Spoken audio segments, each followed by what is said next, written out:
And now we're in the stream. We're here. Hey guys, welcome back. Episode number 221. And if I look a little tired, it's because I am. A lot of traveling this last week. After the show last week, flew out to Colorado, did the show. Talk about all that here in a little bit and all the fun we had out there and everything else. So Scott, how you doing, man? I'm doing well. Also tired, but not for the reasons you are. I had a good week, a busy week in real estate, so that's been a good thing. Looking forward to, we got actually Cincinnati's right around the corner, so that'll be fun. I'm looking forward to that. 2 weeks for that. And we'll get an update from you as far as Colorado Springs went. But hearing your report, that gives me hope for Cincinnati. Tampa was a little bit of a letdown, unfortunately. I think the show the week before stole its thunder. So hearing about you guys in Colorado kind of have renewed my hope. Yeah. Well, I know with Tampa show, I believe besides the show the week before, I think it was also the fact that in a week, 2 weeks after Tampa was 2 weeks in a row was two big heavy autograph shows in Orlando, right, which really isn't that far. And I think that kind of threw everything off for the dynamics of things. Yeah, Tampa usually gets a very wide reach for their audience and the people who live. And what is Orlando? A 2-hour drive? About an hour and a half. It's not. So it's like about 70 miles, but it takes about an hour and a half by the time you get there. So yeah. Yeah. So people who lived an hour and a half away usually would come to Tampa, but with a show just 2 weeks around the corner, I'm sure a lot of people decide, well, why go to Tampa if we're going to have a show here 2 weeks later? So, right, exactly, and that's what I think I was running into is a lot of that, and the week before though, with some of the crowd, people were saying it was a really good show and everything else. And I'm wondering how many people we talked about this before, how it got confused that one show wasn't the other one. Yeah, a lot of fans, even though they are Comic-Con goers, the more casual ones, which make up a large percentage of them, don't understand that there's different ownership, different promoters. A lot of times people just think a Comic-Con is a Comic-Con and they don't realize there's differences, and there are. Exactly. So, but yeah, so we'll talk about that. But first, of course, we always got to take care of a little business. So I'll start us off with the Loringer Family Chiropractic Center, PC, located in Belleville, Michigan, and Desker, Michigan. Yes, as soon as I got off the plane, got everything unloaded, sent Kevin on his way home, I went to the chiropractor because after a week of all the fun and hiking and everything else we did, I needed to get adjustment to get myself back in alignment. And it definitely felt good after I left there. But they do take great pride in providing the finest chiropractic care to each and every patient, offering on-site digital x-rays, massage therapy, orthotics by foot levelers, young limb essential oils, aromatherapy, full line of vitamins, all in a family-oriented environment. Give a call, 734-697-4244. Visit them online at LoringerFamilyChiropractic.com. And, of course, we do have a link at Musings and, of course, on Facebook at Loringer Family Chiro. You're circling it right there. You can see that. They don't do a ton of updates on the Facebook, but definitely some information's there. And you can even click the call button now, call now just to get a hold of them so you can schedule a consultation with them. So check them out. Nice. And then we also have Team Titans of Real Estate. Why? Because you matter. Well, we utilize the latest in tools and technologies to maximize your home buying experience. We never forget that at Center, it's a people experience. And that's what we do. We tailor everything custom to you. How do we do that? Well, we get to know you. And, I'm amazed at the number of people in our industry who don't care about getting to know their client. They have a cookie cutter approach. They put a sign in the yard, then they let everyone else do the work in finding the buyer and selling it. We are very hands-on with our process for both buyers and sellers. And this week's lesson, home inspections. I want to give a talk about that because a lot of times it's, you're about to make a huge purchase in your life, and a lot of your money is going to be tied up between closing costs and the cost of the house and down payments and all these things. And the buyers a lot of times are like, do I really need to get a home inspection? That's another $300-$400 depending on the size of the house and what you get. So, it seems like a lot of money, but you really got to think of it as an insurance policy. We recently had a client who the house looked wonderful on the inside. It was a lot of updates. It was their dream house. They were so excited and were in absolute love with this house. And we had the home inspection. A lot of things were found. This house was on a crawl space. There were a ton of issues in the attic and in the crawl space that were not visible when you looked at the house. So the house looked spectacular on the surface, but once the inspector got in there was a lot wrong. So had they gotten this house, that could have potentially been easily, we are coming up with 10,000 plus in repairs just for the unexpected items, never mind the aged items that we knew about. So lesson one, that $400 was, or $350, I think for them, was well spent to make sure what is it that I'm buying. But the second moral story is on the seller side, and sellers can get prideful and really dig their heels in and think, I don't need to give up anything. This house is a used house and they're buying it as is, and I'm not going to budge. Well, they were still willing to buy this house, even with the massive number of issues they found, but they needed a certain amount of money in concessions to pay for these unexpected repairs that came up. And that seller, instead of listening to their agent, which was advising them to accept our counteroffer, they were listening to friends and family, and they were being told, well, everything sells above asking price now, and you should hold out and don't accept this. And tell them it's too bad. It's their house. They get to keep the problems. Well, it wasn't their house yet because we didn't buy it yet.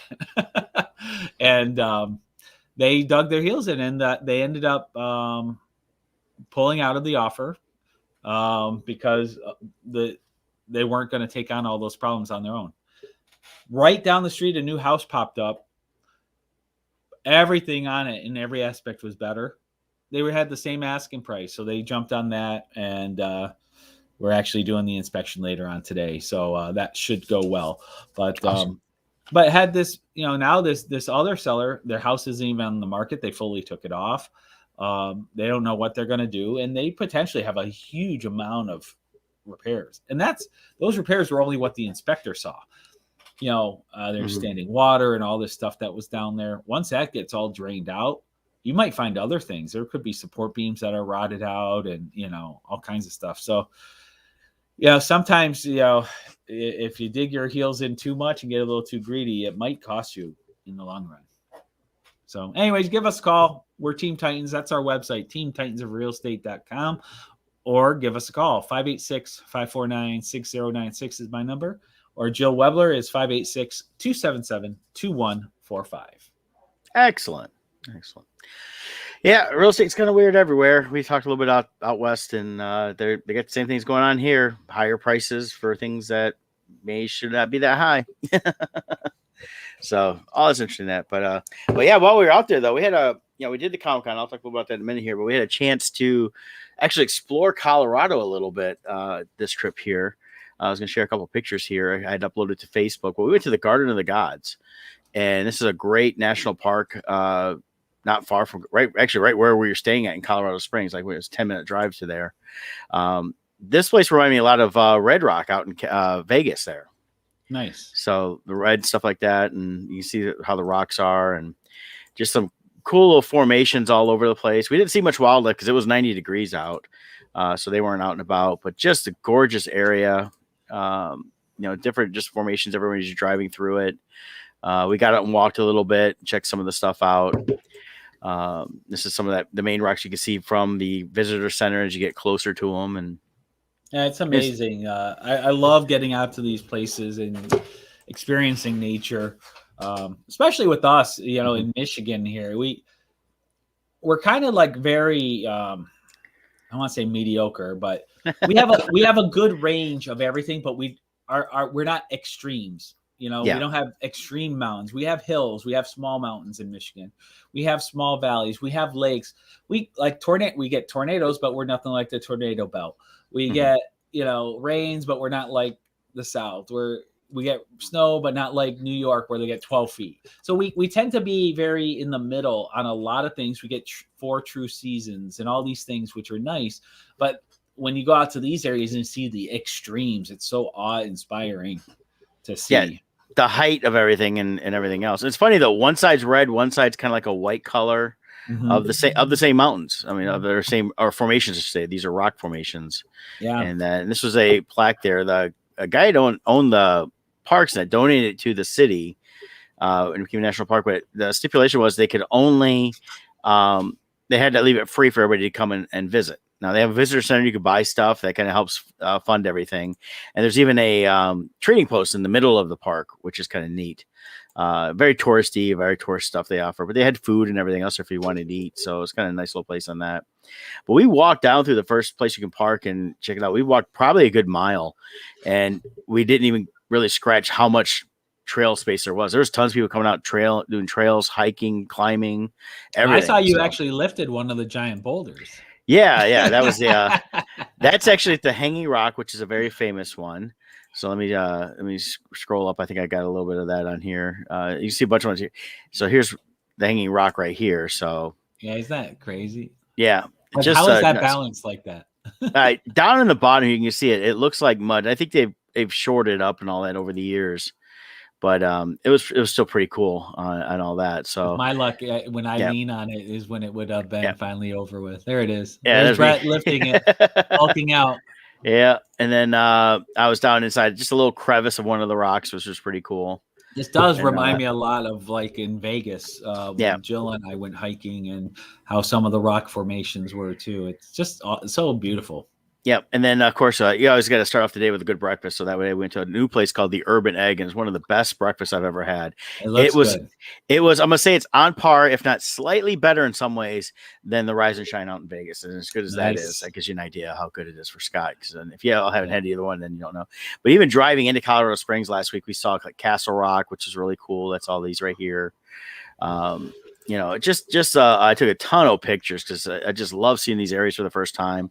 There was here's the Colorado Springs Olympic City is what it is, because there's tons of Olympic training facilities all around, as well as the Air Force Base. We didn't go by the base, but I saw it from a distance. And so I've got a bunch of cool pictures I took there, uploaded as many as I could. This was the guy here, free to all the world, that and his name was like Charles Perkins, and he's the one that basically donated the land to the city. And so a lot of cool information there. And then even we had a chance to check out Old Colorado City, which is pronounced in 1859. And this was a cool little town too. We went there Friday morning, had breakfast. Again, another great breakfast. Always good to take pictures of good stuff. That is half a cinnamon roll, so just so you know. We shared that, and actually 4 people could have ate that. It was good. And then, of course, we had to hit Voodoo Donuts once we got into Denver a couple days later. So a lot of cool stuff. It was just a lot of fun on that. The convention was great. First time doing Colorado Springs Convention Center. And this was the first time in the facility they were in. They used to be in, I guess, an old mall. They had like a converted to use for events. It was like it used to be a JCPenney's, but it was a small one. So they said it was very small compared to what this was. It had 3 sections. You had the main section when you walked in, because it was actually at an arena with an ice arena attached to it. And in the main arena, they had the concourse filled with people. The main floor was filled with people. That's actually where they had Artist Alley. And then the vendors, most of us were out in the ice house, which was kind of interesting because when we were first setting up, they hadn't put all the carpet down, which surprised me because they're saying, we're going to come back and carpet it. I'm like going, you should have carpeted it first before you started setting up all your poles and everything, I would think. But we were able to actually just grab the carpet we needed and get it situated so we could finish getting our setup done on Thursdays. We weren't there all day waiting for them. But definitely the floor was a little chilled. It was chill in there. Got a little warmed up a little bit when as people came in, so it wasn't bad. But nice thing is we could put our water in that on the floor and it would keep it cold. Right. So, but show was good. It was Friday was a little bit of a light crowd, but everybody showed up for Saturday and Sunday, and even Sunday stayed pretty busy up till about 3. The show ended at 5. And everybody was enthusiastic. Everybody's excited about all the new Bardstone products, all the Poe, Wretched Realms, Crimson Shadows. We sold a fair amount of that. Sold some Boomtown Press stuff. We sold some prints and things like that. But everybody was real excited. Had a great time. Definitely is a show I would go back to. We're looking at next year either trying to do Fan Expo Denver or this show. We have to figure out dates, see how dates look on that, of course, because as shows keep changing their dates, it's going to throw everything off on every other show. So, right. Where like this year, we've got like 18 shows to choose from every weekend. So. I know. So we're trying to figure all that out. But the people that put on the show also put on the Rhode Island Comic-Con. So they've been doing shows for several years. So it wasn't like a brand new show, just a new facility for them. And this was also pretty much the only show I've been to in years where we really didn't know anybody. Vendors or artists. So So it's And kind of what's nice interesting. with that too is from a fan standpoint, sometimes you end up with product that, when you're a regular at shows, the fans have already bought those products. It's all new to those fans. Yeah, and that's what it was. And there were some things I didn't take a ton of stuff because we flew, but certain things I didn't think would sell, I sold out of by Saturday, Nice. which is nice on that. So, but just it was a great response. Real excited about all the new stuff. We're hoping that those that have met us and start following us are going to help start supporting the future Kickstarters and setting up for those. So we got a lot of cool stuff that we want to keep bringing out through the Bardstone label. Very nice. Yeah. Excellent. And then for fun afterwards, you guys went to the Shining Hotel. Yeah. Yeah, the Stanley. Yeah. And let me see if I can find a couple quick pictures. Neat thing about this is I didn't realize this. I didn't understand that they hadn't filmed it there. The original Kubrick film was actually filmed in Oregon. But it was Stephen King filmed his version of The Shining in the hotel. And now the actually, hotel was the actual inspiration when he was writing the book, right? That's correct. Yeah, that's correct. And when he wrote the book, the hotel was actually about to be closed. They were just running in debt and stuff like that. Here, I got some pictures up for you guys. And this is a great trip. Even if you didn't do the tour at the hotel, though, I highly recommend it because it is an old classic hotel and there's a great story behind the hotel itself besides the Stephen King stuff. So there's the hotel up on a hill from a distance as you're coming in, and you can see the mountains behind it. That's just not even, that's like the bottom of the mountain, really. But you can see it there. You see the tops back there, stuff like that. You're basically in the Rocky Mountains. So just a cool hotel. We learned that it was built starting around like 1903. There was twin brothers, and they'd gone to the same school in Massachusetts. One became a teacher, the other one dropped out after a year, and then the one got into photography and didn't like it. It took at the time 30 minutes to develop one picture. So he developed this idea of the dry developing or something they call it, and got it down to 30 seconds. And so him and his brother created a company, and at the height of the company, they were making $100,000 a month in the 1800s. Wow. So, which is pretty cool. And then they ended up selling it when they decided to get out of the business around 1900 to Eastman Kodak. Eastman that became Eastman Kodak. So that's how Eastman Kodak got their start, was buying their process and that. So nice. I'm sharing some pictures from the hotel, inside the hotel, which is really cool.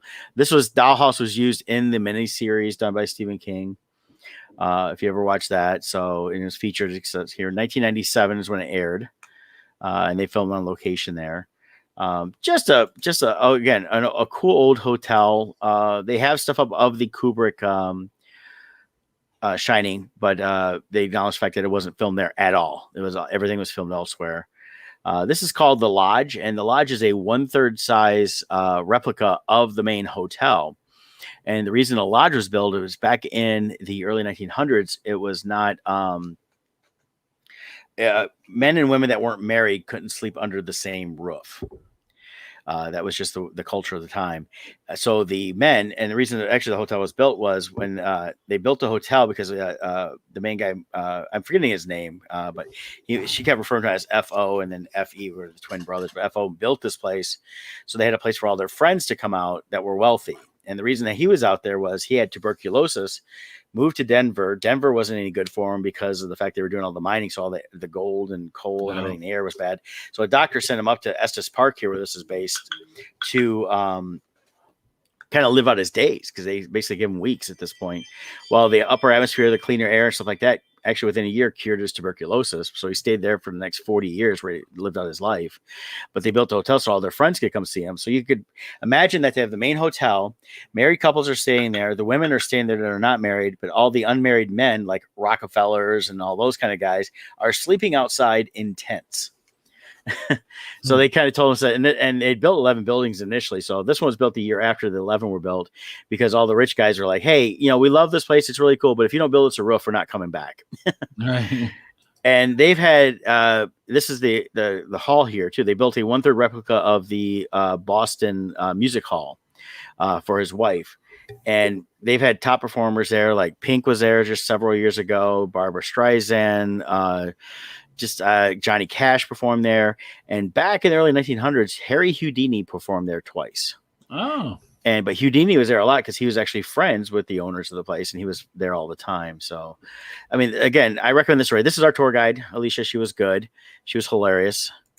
Told some great stories. Couldn't actually stand on that. They have like they show this glass here, and this was all the stuff coming off is blown. It's Italian glass, and it's only about 6 years old. They actually, as the place was going into disrepair and bankruptcy, and they couldn't keep it up.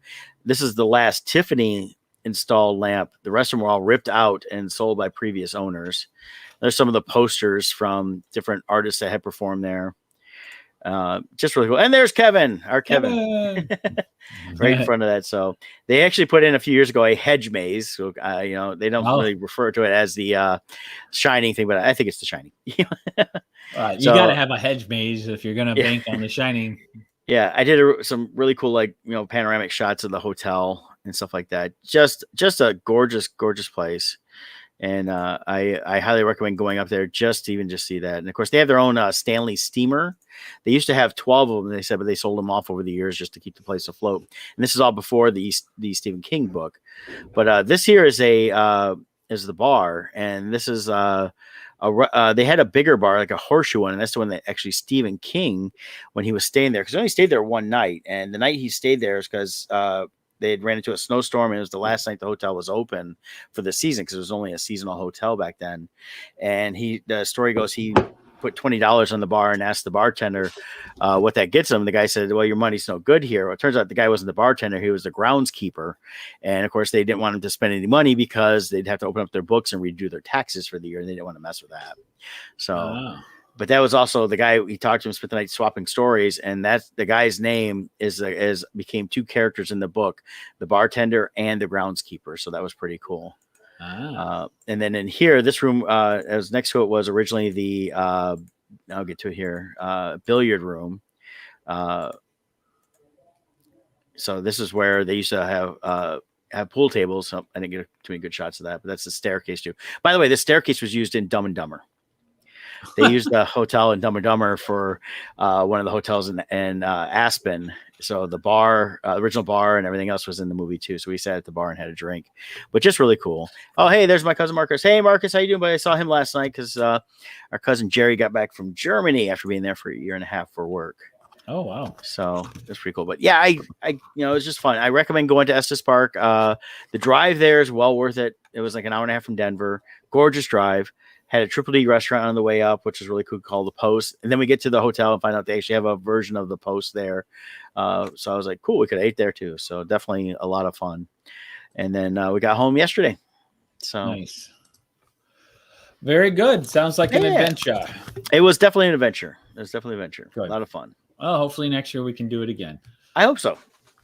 I want to give a shout out to a friend of ours, Sebastian over at Stranger Comics. They launched their Niobe, their newest Niobe Kickstarter here, which I was happy to back.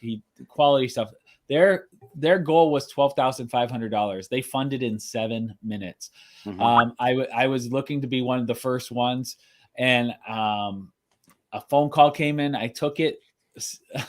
I signed in about 12 minutes after they launched. Actually, it was 11. I remember 11 minutes. It was 11 minutes. They were already at like $23,000 in 11 minutes. That's when I saw it. I got a notification, and then you messaged me.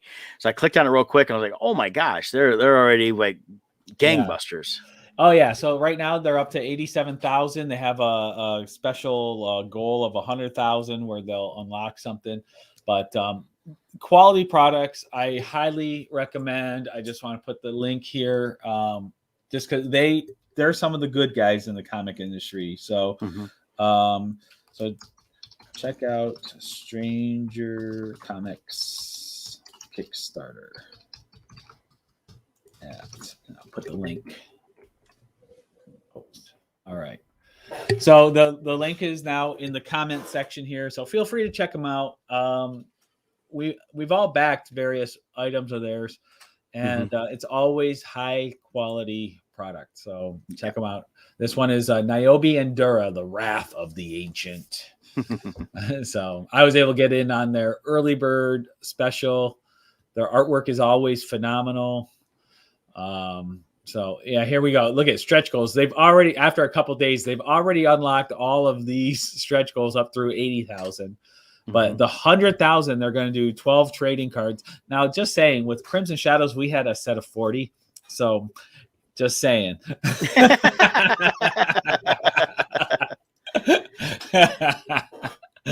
But so maybe they saw we were doing that, so they decided to jump on that bandwagon. Who knows? But in all seriousness, I'm joking. But in all seriousness, they also have a game for their series. They have all kinds of really cool stuff. So check them out. Tons of awards, tons of add-ons. You won't be disappointed with them. Mm-hmm. Yeah, I've enjoyed their stuff. I didn't support some of the previous Kickstarter. I've done a couple since I got to know who they are, but I bought their trades a few years ago. Within the Niobe series and that stuff. Really, really good stuff. Yeah. Definitely and like Brett, that, I'm sure Brett will remember. I don't remember the exact terminology, but they're like they're contracted with HBO, I think it is, for like a pre. Right now they were last we talked to Sebastian, they were in developing the first script. So they're basically developing a script that could become a pilot. So they're at that very first stage, but they got their foot through the door. So this could develop. It's been greenlit with HBO, so now it's just a matter of if it's actually going to happen. As it depends on that. They were hard at work on the script 2 years ago, and then of course COVID hitting has delayed a lot of this stuff. So since they weren't already in production, they could just be in turnaround right now. They could be just sitting on hold. You know, they're just, as far as I know, it's not been canceled. So, but we're really hoping that that goes through with them, because I think they have some great stories they can tell. Definitely. So that was one of the things I did this weekend. The other thing, I don't know if you saw it or not. Jill and I went and saw the Escape Room 2 Tournament of Champions. No, and I've not even seen the first one either. So. Yeah, I did not see the first one. I had no interest in it. I will say I enjoyed this one. It's actually a rated PG-13, so it's kind of like Saw for kids. Okay. I'm not into the super horror movies, but I enjoyed it. It was actually fun. And you see here the on Rotten Tomatoes, the critics gave it 46%, but the audience gave it 75%. I never saw the first one, but you don't need to. There's like a little 3-minute recap at the beginning of the movie that more than catches you up on what's going on, so you don't feel lost on what's happening at all. It's an interesting thing. So basically, there's this company out there who creates these escape rooms, and what you're seeing is they figured out people enjoy watching people make life or death decisions. So it's this underground gambling ring where the wealthiest and most powerful people in the world are gambling and betting on who will get through these rooms. So these people are drafted into these games unknowing, and then they find out while they're in there that, oh, these are for real, and they're fighting for their lives. And they get out of one room and end up in a new room until there's only one left. The premise of this one is this has been going on for a while. There's many of these places around the world, and now they brought the champions of these different games into one game. So that's the Tournament of Champions. So like I said, it's a fun movie. It's not gory. It's suspenseful, and they keep it going. So it's a good mindless movie to sit and watch. So if you have like a 15-year-old who enjoys scary stuff, I think they would like this. And I will say I'm probably going to go back and watch the first one now because of seeing this one. Deborah Ann Wall is in it. She's the redhead in Daredevil, or she was also in the vampire one with Sookie. Vampire Diaries? No. What was that one? With Bill and Sookie. True Blood? True Blood. Thank you. Yeah. Sookie. Yeah. Yeah. So it was a fun one. I would recommend this. I didn't really want to see it, but I liked it way more than Reminiscence. That's for sure. Yeah. So aggressively relaxing says so. It's lighter than the Saw series. Yeah, it does. It's got like, it's thrilling in that like there's these scenarios and it's like, okay, are they going to make it out of this? But they don't get into the graphic gore. They Okay. they do a good job of it truly is a PG-13 movie. So Unlike the latest Saw with Chris Rock, which I watched on the flight to Tampa, had a lot more gore and everything else going on with it. So, and for me, I just don't get into them when they're over the top like that. I really enjoy. I think that for me, the most I like is like maybe Friday the 13th, Nightmare on Elm Street. When you start getting into the over the top gore, it's just for me, it's just like it just becomes about that. I don't know. Yeah. But my other problem though is just the world today we live in. There's so many weirdos out there. I don't want anybody getting ideas. Yeah. Between the Purge series, the Saw series, there's a lot of ideas that are being put out there for all it takes is one nut job. Right. Well, Kevin and I watched a movie on the flight back home yesterday, and I come to find out it's actually on Netflix. On Netflix, it's called SAS Rise of the Black Swan. I like the British name of it, SAS Red Notice. The Rise of the Black Swan it's okay. I mean, the main group they center around is a group called Black Swans. That's the Ruby. Is this tied into the Natalie Portman Black Swan? No. Oh, okay. No. This is a action thing. The Black Swan, they give you I think at the beginning there's a voiceover talking about people that are psychotic and how rare they are. They're as rare as a black swan. So there's this paramilitary group called the Black Swans, and Ruby Rose is one of the main ones from that. Andy Serkis is in this. It's got a really good cast. How was Ruby Rose in it? Because she was phenomenal. Okay, because she was the Batwoman that recently got let go, right? No, she quit Batwoman. Oh, she quit it. Okay. Yeah, she didn't get fired. She quit that so she could go make this movie. Oh. And but it's also got Tom Wilkinson's in it. Tom Hopper. You got the guy here. See him there from Umbrella Academy. So it's got a solid cast. And the main guy here, these trailers starting to play. I'm trying not to play that. There's Ruby Rose there, and then you've got Andy Serkis and stuff like that. I don't want to give too much away, but it was just a fun action movie with a solid story.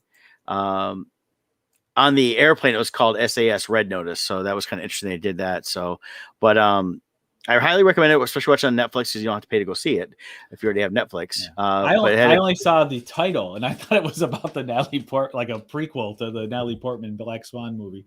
Yeah, it had nothing to do with that. This is just an action. That's why I said Red Notice would have been a better title to keep it on Netflix.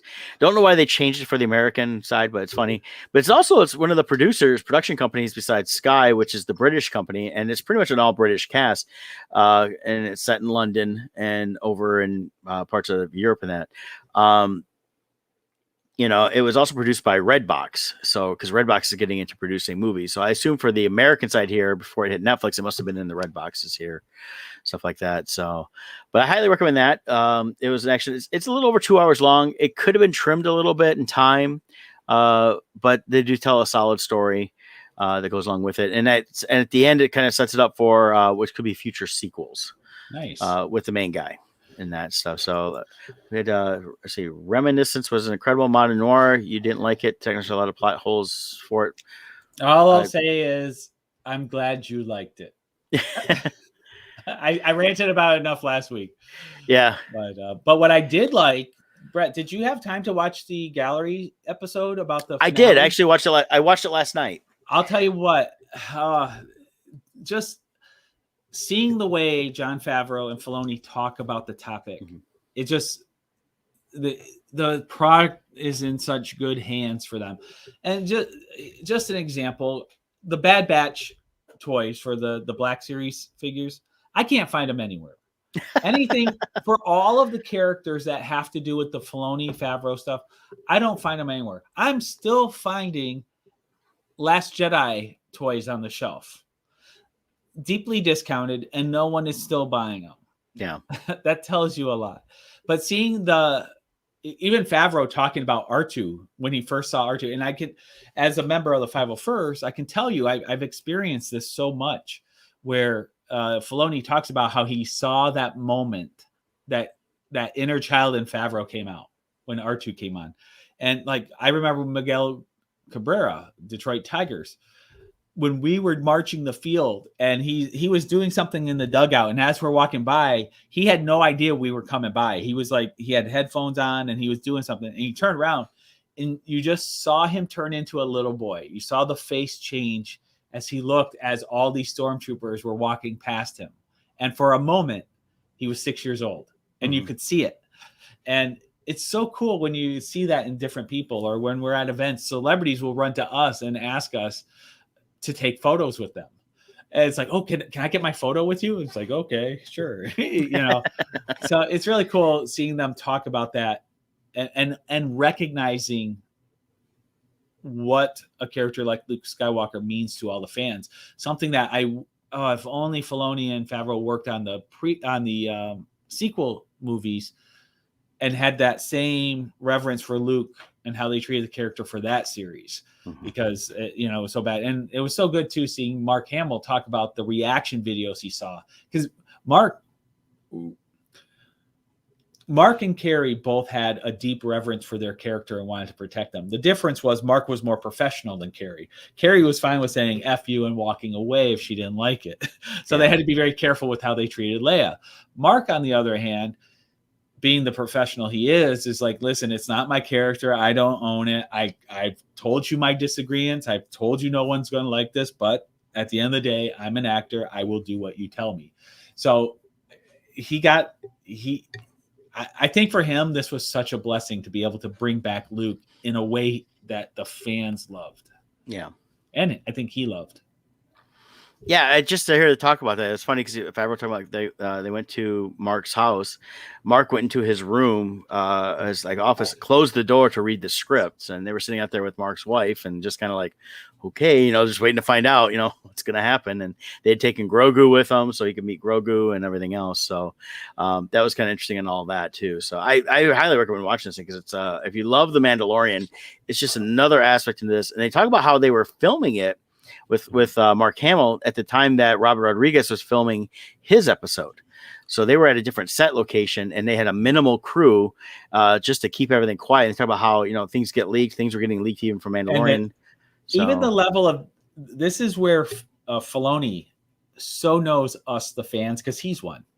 Mm-hmm. The mislead was to make it Plo Koon returning, because he knew the hardcore fans knew his favorite Jedi was Plo Koon. So if it did leak that Plo Koon was returning, the fans would be saying, well, of course it's Plo Koon, because that's Filoni's favorite. So I love that even in the deception, he knows us well enough to know we know. So I thought that was really good too. Yeah. But yeah, it's the whole thing. I love seeing how they did it. They talked about using the different technologies, for even the deep fake technology versus some other ones. It was interesting seeing how the deep fake works. I didn't realize that it was working from a database in that way. I knew they used the database, but I didn't realize to what extent how it works. So it was very instructional in a way to see how that works there. But and just watching it as they went through talking about even the discussions they had on how to reveal it's Luke, it was very thought out. They understood the limits of their CGI for young Luke. So it's like, we're going to have this slow reveal. Then we're going to have the John Williams music come in at the reveal. And all of these things merging together would make the CGI that much more acceptable. Yeah. I thought that was it just showed the level of intelligence they had in the whole thing, so. And while watching this, I felt all those same feelings returning that I watched when I was watching it. And I'm like, I got to rewatch that episode. I got to rewatch the whole series. Yeah, I definitely want to go back through the series again and get them, because I just enjoy it so much. And nice episode, length of about half hour or so. So it's not bad to watch a couple at a time. Yeah. But we got the Book of Boba Fett coming up. So, maybe that'll kind of get the wheels. Oh. And Robert Rodriguez has been messaging all weekend long that everybody's just going to love this new series. That he says he's put everything into it, and so I'm like, okay, I'm getting real excited now for it. So we'll have to see what he does. Yeah, and I was just reading too. I don't know to what extent. I just read it fast, so I don't know who is saying this, but they're promising the Book of Boba Fett is going to over deliver and blow away fans. So hopefully it's true, but I have a feeling it is true. Well, we got, you got Robert Rodriguez, who's a big Boba Fett fan. We saw what he did with the one episode. So I know we're going to get a lot of action. We're going to get a lot of the Robert Rodriguez spin on things with that. Story wise, it's going to be good because we know we've got Favreau and Filoni overseeing the stories of all this stuff that they're doing. So I think we're just going to be, I think we are going to be blown away. And it comes out in Christmas time. Yep. And then after that, sometime we'll get The Mandalorian season 3. And then we got Andor coming out soon. Yeah, Andor. We've got what's it? We got Kenobi. I'm so looking forward to the Kenobi one. Now, speaking of Mandalorian, while you were in Colorado, you got to meet somebody from that show. I did. I got a chance to meet. She was the physical presence for the Ugnaught in the first season, the I Have Spoken guy, well as she was the fish lady. But I got a chance to meet Misty Rosas. Yeah. And I bought her CD. I was walking by on Friday. It was kind of quiet. She was there. And I just happened to see the CD. And I wasn't really planning on talking to much of the celebrities. I was just kind of just wandering around a little bit, getting a stretch of the legs. And I just stopped because she wasn't busy. And I was like, oh, I didn't know you had a music CD out. She goes, oh, yeah. And we talked for probably 20 minutes. I bought it. I said, I'll buy that. For $20. I love supporting, stuff like that more than just buying a photograph. Autograph or anything like that. And it's funny because I think her photograph autographs were like $40, so this was like 20. So and as creatives, we always appreciate when people buy our creation as well. So and this is her newest song called Thank You, and then she signed a postcard to me as well. I gotta tell you, a wonderful, wonderful person to meet. Really nice, really excited about the work she's doing, not just in The Mandalorian and all that stuff, but all her other creative endeavors. She's getting ready to do a movie, she said, where she'll be out of costume, just her. She's definitely short. She's a short gal, cute as a button and real nice. And I enjoyed meeting her. So, but she was there. There was one of the guys that's been inside some of the droids for Mandalorian and a few other things was there. I can't remember his name. But other than her, the only other person I talked to celebrity wise was I saw Jerry Mathers, the Beaver, and I said hi to him. And that and then and David Ketchner, he was in the Anchorman movies, The Office, a bunch of others. He's a character been around. If you see his face, you recognize who he is. And he walked by our tables, and I told him I liked him in the movie Out Cold. And he told me, he goes, "Yeah, we were both young back then." So he was funny in that. But good celebrity guest list too. But they had a bunch of the Mayans from the new Mayan show, which is a spinoff of Sons of Anarchy, and then a lot of voice actors from My Hero Academia. So there's a lot of people. Just like so people know who we're talking about. That's Quill in the middle. And then you had Misty Rosas playing the physical presence, like Brett said. She was the one in the makeup doing the body language and acting.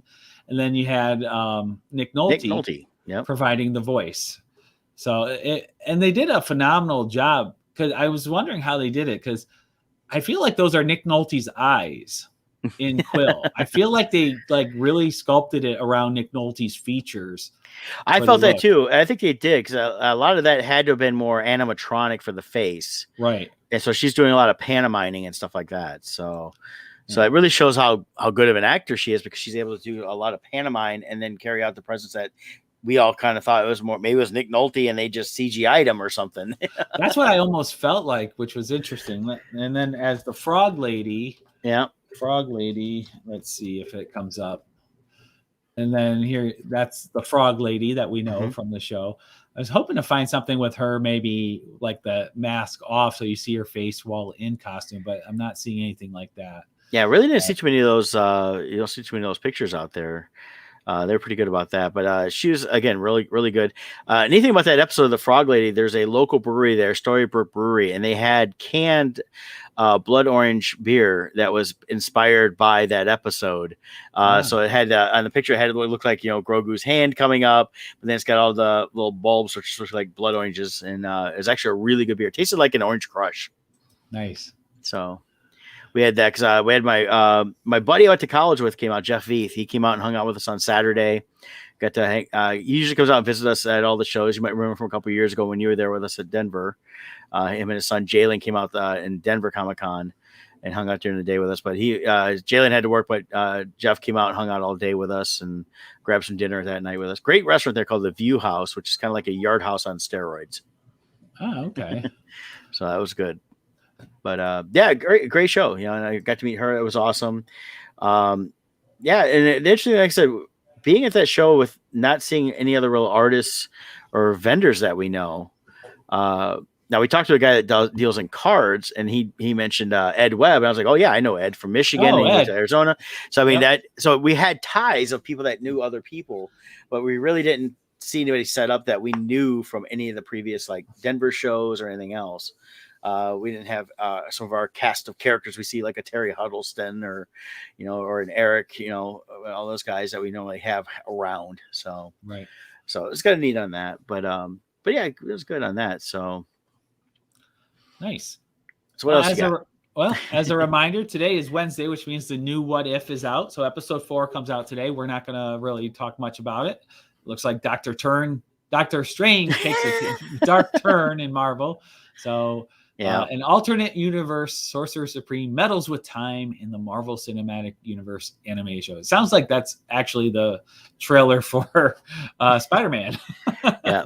The only thing I'll say about this episode is something that I noticed in the last week's episode as well was I didn't notice in the first 2 episodes, other than the initial opening, the Watcher in any scenes. I may have missed it in the first 2 episodes, but last week's episode and this one, I noticed the Watcher in the background.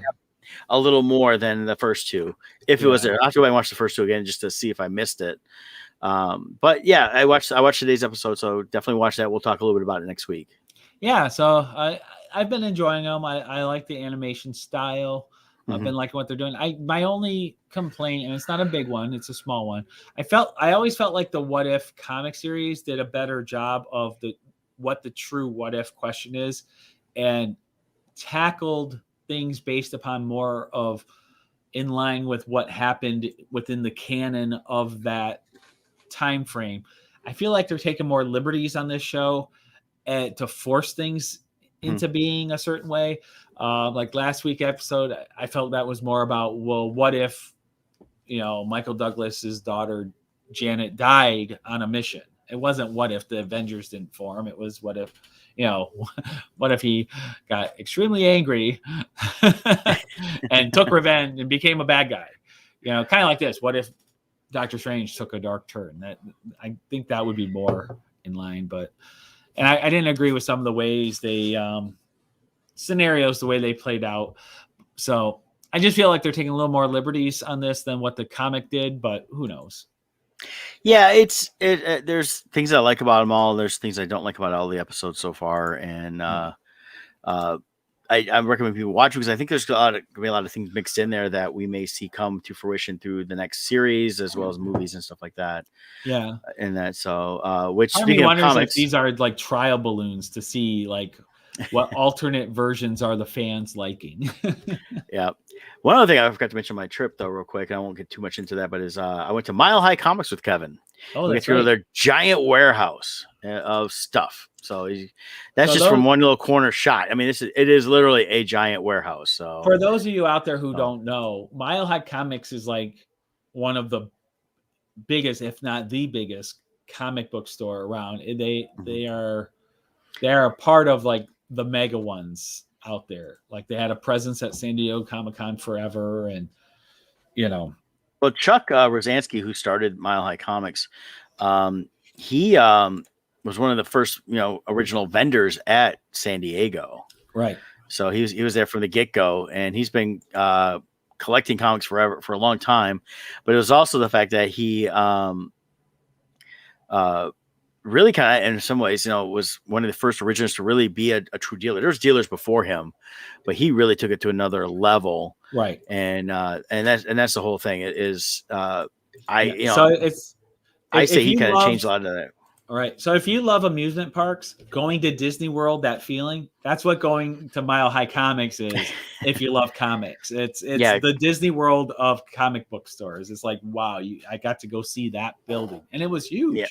Yeah, and they have 3 locations, but this is their main warehouse where they keep all the stuff they do on the online sales. We could walk around maybe a third to not quite a half of the whole place, because the other section of it is all their back stock. I mean, all the back trades, all the back issues, and they have a computer database with everything, so they can go find it and pull it. And so we bought a couple of things they had to pull from the back, which was pretty cool because Kevin and I were there. We spent a good 2 hours or so there. We could have spent longer, really, diving through the back issues, things like that. But we spent the first probably 45 minutes or so, just checking everything out, walking around, looking at all the toys they had, all the displays they had, all the old books and things they have, behind glass that you can't really touch and things like that. They don't have everything, but they darn near do. So yeah. No, that's awesome that you're able to go there. Yeah. So that was kind of a bucket list thing too, which was kind of cool. Nice. So, but of course, since we're on the topic of comics and Marvels, tomorrow is the preview night for Shang-Chi, Legend of the Ten Rings. I still got to get my tickets. I'm hoping to go tomorrow night. I got my tickets, so I'll be going tomorrow night. I think it's 7's the time I'm going to go see it over at my Can't Imagine. I did see on Disney Plus, and it was from 2014. They have the short about the Mandarin from the Iron Man movie. I noticed they added that. That's a new addition on there. So I'm wondering, is that as a primer and somehow it'll tie in? I think it does. And part of the reason I think it does also is they mentioned that, the Mandarin wants to meet the fake Mandarin. And when you watch he looks a little nervous when he finds that out. Yeah. Well, and the guy that comes to get him, when he pulls his sleeve up, he's got the 10 ring symbol that we've been seeing all behind there. So this is going back 7 years that they did this short.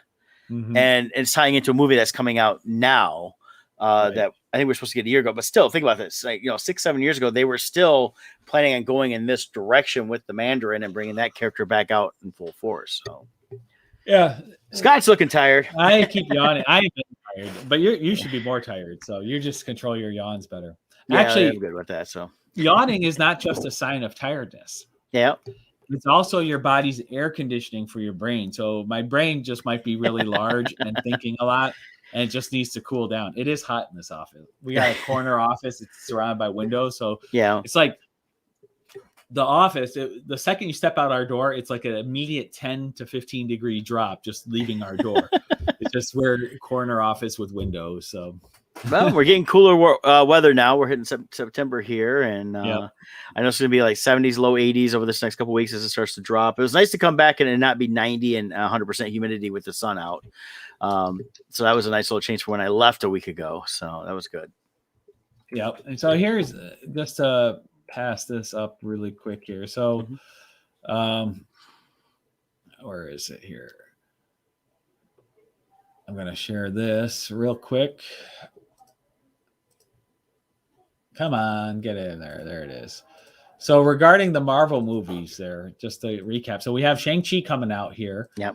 We already had Black Widow, but we got Venom 2 coming out soon, which I have to admit, I had zero interest in the Venom movies. Mm-hmm. This trailer for the current Venom is kind of making me think about seeing it. Yeah. So I think I'm going to do it. I still don't like that they haven't included Spider-Man. The whole look of Venom is all because of the symbiote's relationship with Spider-Man.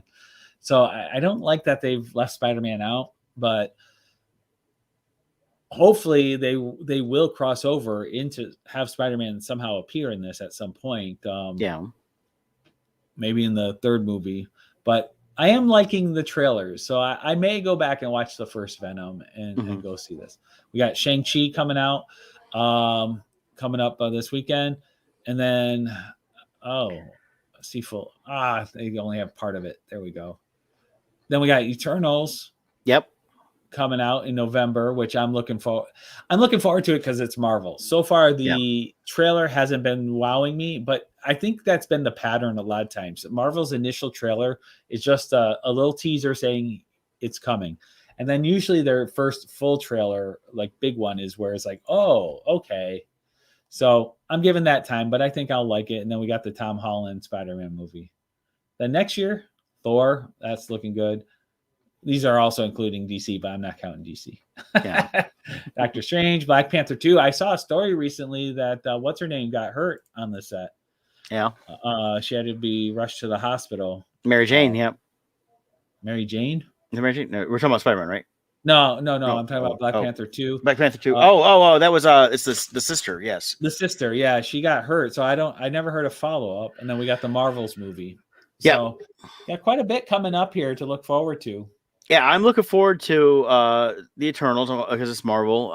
Definitely looking forward to Spider-Man. I want to see I can't wait for Thor, Love and Thunder, Doctor Strange. Those are kind of the ones I'm really excited about the most right now. just want to say, Doreen, hey, thanks for listening, Doreen, and hi, Marcus. If you didn't see that, Marcus. So it's got we got some good stuff coming out. I think in Marvel, and I agree with you on the Venom movie. I did not care to see the first one. Haven't seen it. Mainly because again, it didn't tie into Spider-Man. I thought that was a disservice to the character. But this next one looks pretty good, and they're introducing Carnage, and they're saying it's tying more into some of the Marvel stuff. They're going to try to tie it into, bring it into some of the Spider-Man stuff down the road.